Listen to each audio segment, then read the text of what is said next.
Géométrie au brevet, nous allons voir plus précisément le théorème de Pythagore, la trigonométrie, le triangle rectangle et le cercle circonscrit, et également le théorème de Thalès.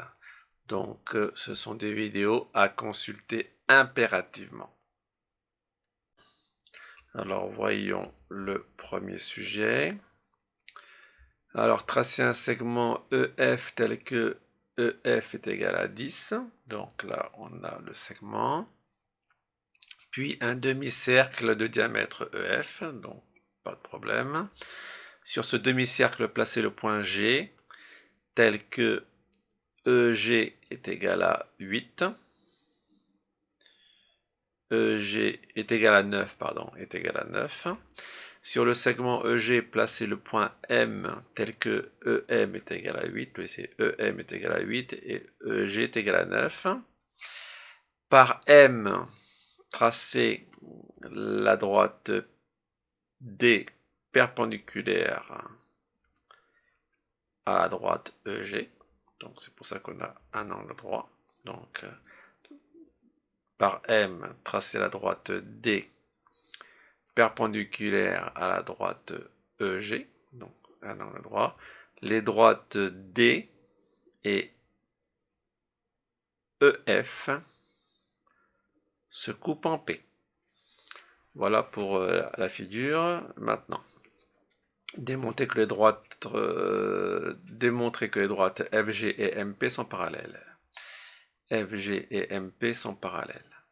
Alors, quand on a cette question-là, le premier réflexe que l'on a, c'est de se diriger vers le théorème de Thalès, et plus précisément la réciproque du théorème de Thalès. Mais pour ça, il faudrait que nous ayons toutes les mesures, et notamment celle-ci.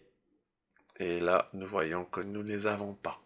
Donc nous ne pouvons pas utiliser le théorème de Thalès et sa réciproque.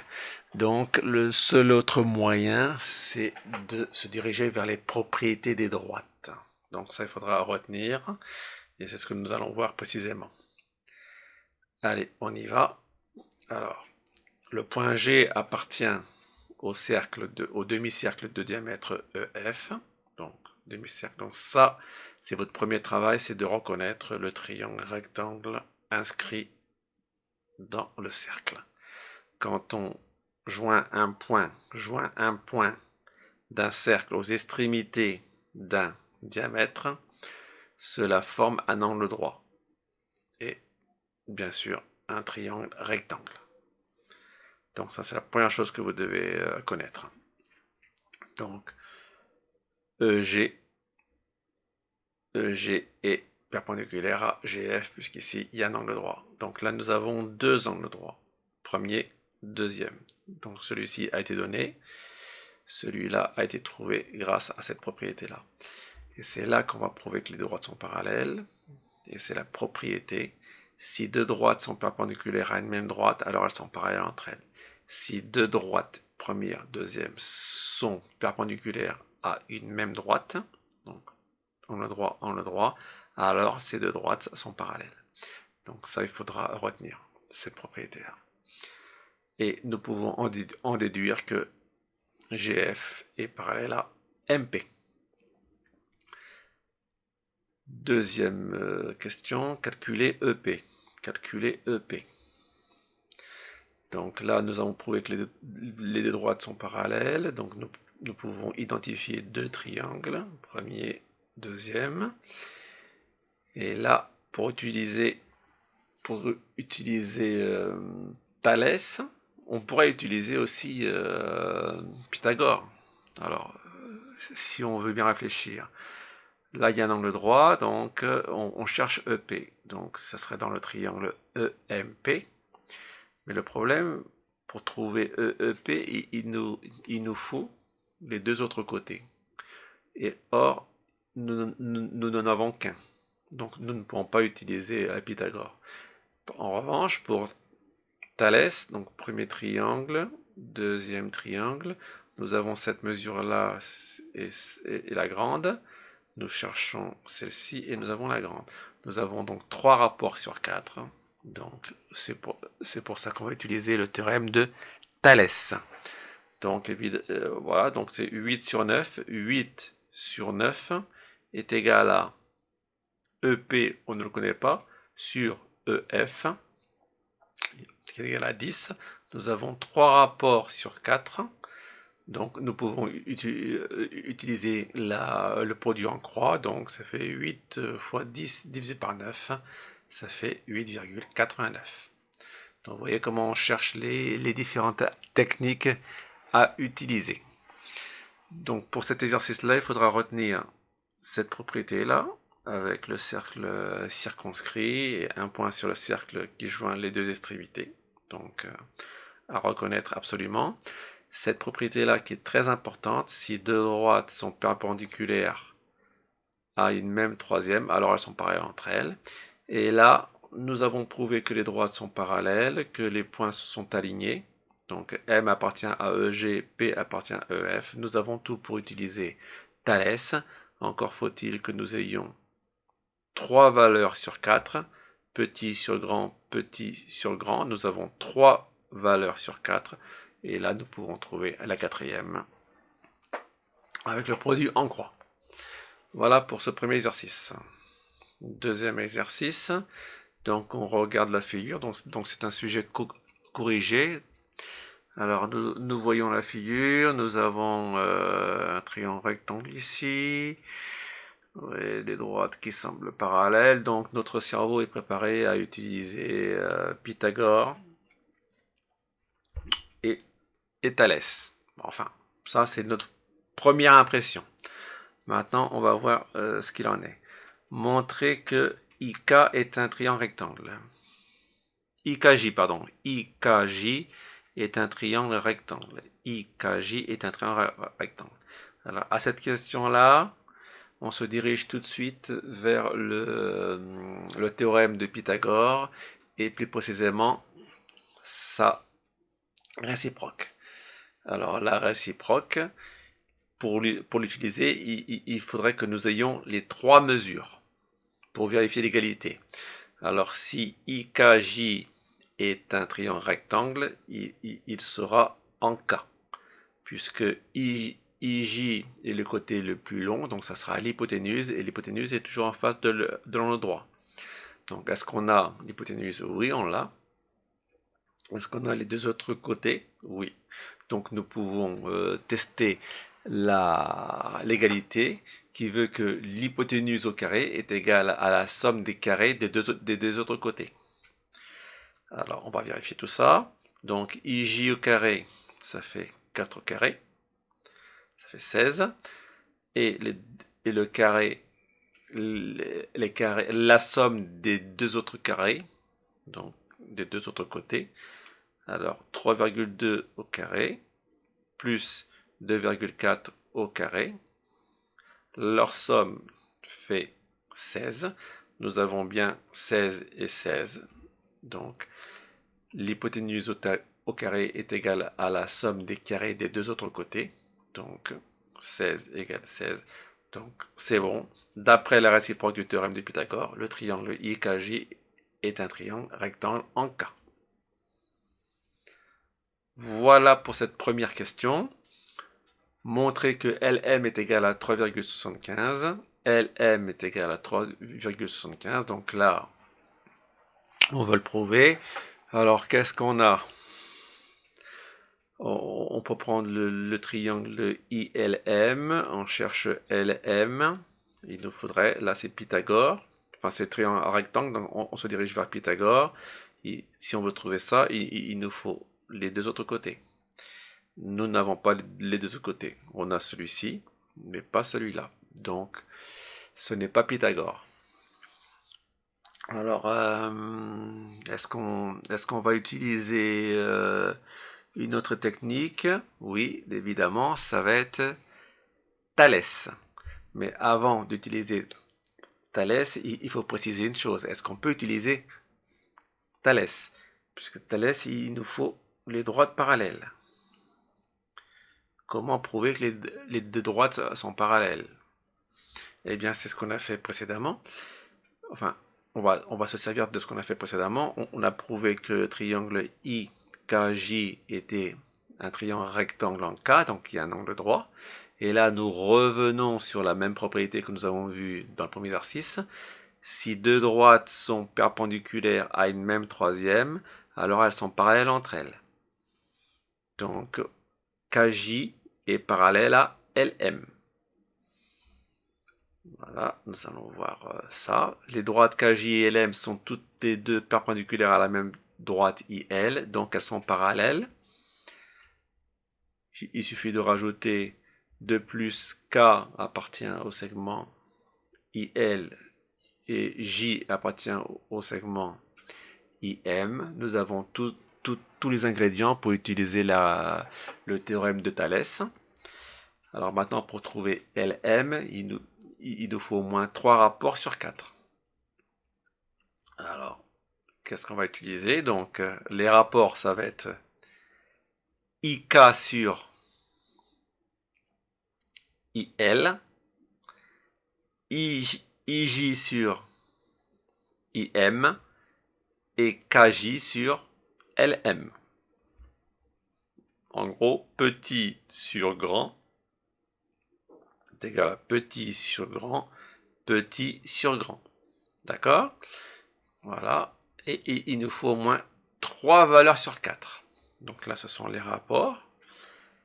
Effectivement, nous avons ce rapport-ci qui est plein, c'est-à-dire que nous avons les deux valeurs. Et celui-là, on veut trouver LM, donc on va prendre ces deux rapports. Et on va faire après un produit en croix, 5 fois 2,4 divisé par 3,2, ce qui fait bien 3,75 m. Voilà pour cette deuxième question. La troisième question, calculer la longueur km au centimètre près. On revient à la figure. Alors, on veut trouver km. Alors, on va le situer dans le triangle KLM. N'oubliez pas que nous venons de trouver 3,75.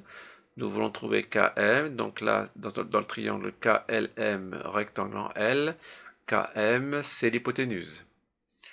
Donc, nous avons les deux côtés. Donc, nous pouvons utiliser le théorème de Pythagore. Le carré de l'hypoténuse est égal à la somme des carrés des deux autres côtés. Donc, ça marche. On sait que le triangle KLM est rectangle en L. D'après la propriété de Pythagore, on a km donc, au carré, donc c'est l'hypoténuse, est égal à la somme des carrés des deux autres côtés, kl au carré plus lm au carré, est égal à 1,8 au carré plus 3,75 au carré, ce qui fait km au carré est égal à 17,3025, d'accord? Donc, est-ce qu'on a trouvé km? Non, on a trouvé km au carré, et dans Pythagore, comme vous l'avez vu dans les vidéos, on enlève le carré et on met la racine. Et ce qui fait 4,16 mètres. D'accord? Puisque c'est au centimètre près. Donc, si vous avez vu les vidéos sur le théorème de Pythagore, donc vous savez que quand il y a km au carré, on enlève le carré et on met la racine. Voilà pour ce deuxième exercice qui a concerné Pythagore, qui a concerné encore la propriété de droites perpendiculaires à une même troisième sont parallèles entre elles, qui nous a bien été utile.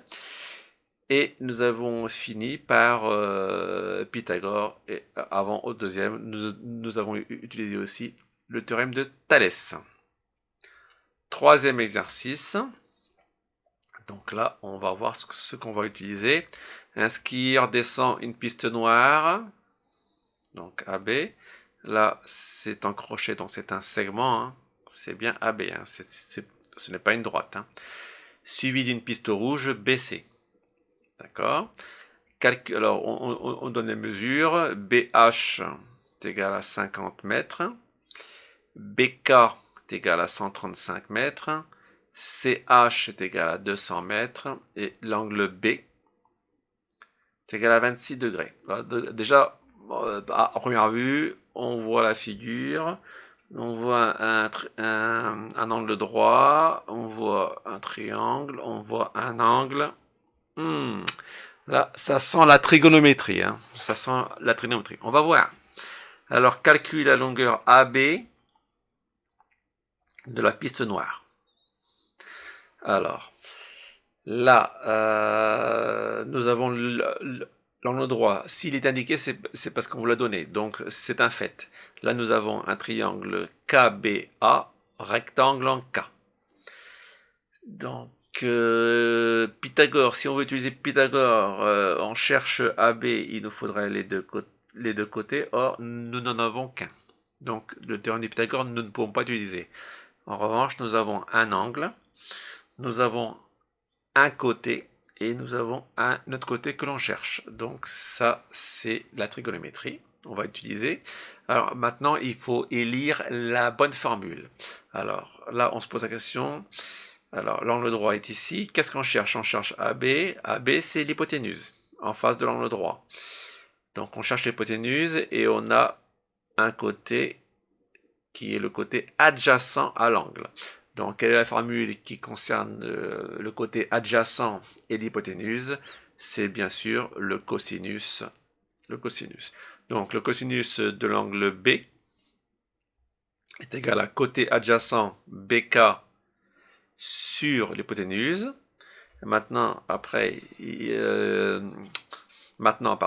il faut remplacer par les valeurs que l'on a. Donc, le cosinus B, c'est cosinus 26 degrés, est égal à 135 côté adjacent sur l'hypoténuse. Là, quand c'est comme ça, quand c'est l'hypoténuse que l'on cherche, donc l'hypoténuse sera égale à 135 divisé par le cosinus. Alors, bon, je peux vous le dire précisément. Donc, le AB va aller de l'autre côté. Là, il est en divisé, il va aller en multiplié. Et lui, qui sera en multiplié, va devenir en divisé. Voilà, si vous voulez le détail. Maintenant, nous avons bien AB est égal à 135 sur cosinus 26 degrés. Donc, 135, là, vous le faites avec votre calculatrice. Et vous devez trouver 150,2 mètres. Voilà pour la première question. Deuxième question.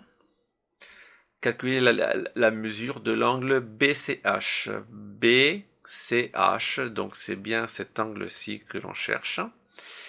Alors là, nous voulons trouver un angle, donc là, il n'y a pas d'autre choix, à part si nous avons d'autres angles.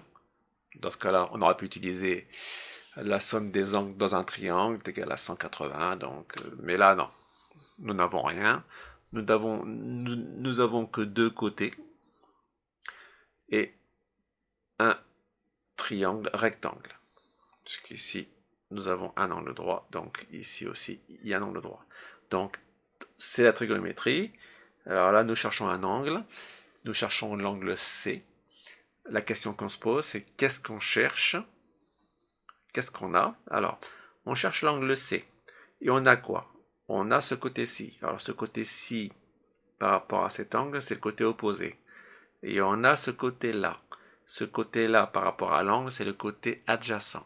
Alors, quelle est la formule qui concerne le côté adjacent et le côté opposé? Eh bien, c'est tangente. Donc, dans le triangle BCH rectangle en H, tangente BCH est égale à BH sur CH, donc côté opposé sur côté adjacent. Après, il suffit qu'on remplace. Donc là, nous remplaçons 50 sur 200. Nous trouvons directement 14 degrés. Donc, d'abord, on trouve la tangente. Pour être précis, on va trouver un nombre, 0, quelque chose, et après, on va faire inverse tangente, et ça va transformer en degrés. Donc, si vous consultez la vidéo sur la trigonométrie, vous savez que vous trouvez d'abord la tangente, un nombre décimal, 0, quelque chose, et après pour transformer la tangente en angle, il faudra appuyer sur votre calculatrice, inverse, tangente. Et là, vous avez le degré. Mais si vous consultez la vidéo sur la trigonométrie, vous saurez tout ça. Voilà pour ces 3 exercices qui sont typiques et qui concernent les différentes techniques, à savoir le théorème de Pythagore et sa réciproque, la trigonométrie, le choix des formules, le théorème de Thalès et sa réciproque, et enfin la propriété des droites, notamment celle qui signifie que deux droites perpendiculaires à une même troisième sont parallèles entre elles. Voilà, c'est fini pour cette partie géométrie au brevet.